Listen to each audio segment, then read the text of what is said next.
this episode, we're looking at why some people think that William Shakespeare didn't write his own plays. You can't understand English literature, and indeed the English language, without understanding at least a bit about William Shakespeare.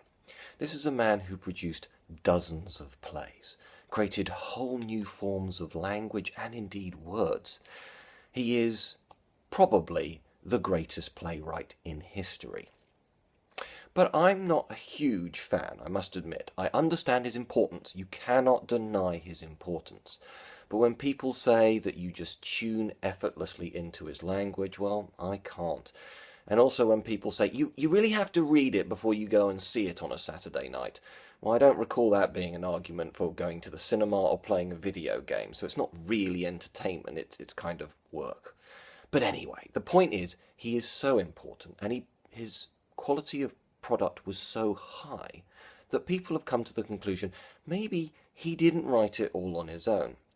And this has led to a couple of different theories about the origins of Shakespeare's plays.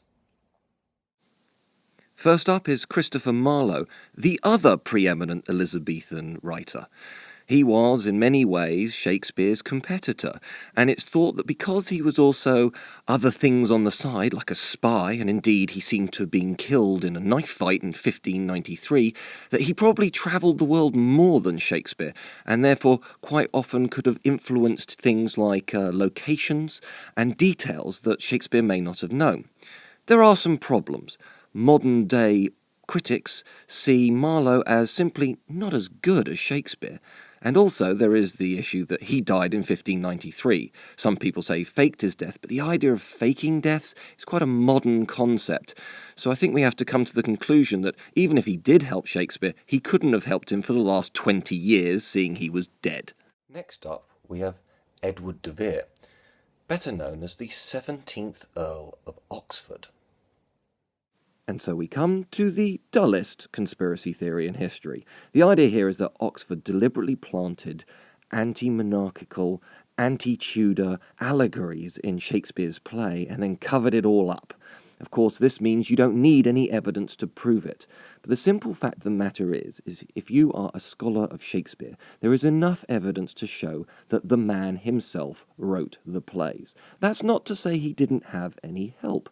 You ask any writer or author, and they are influenced either directly or indirectly by the people around them.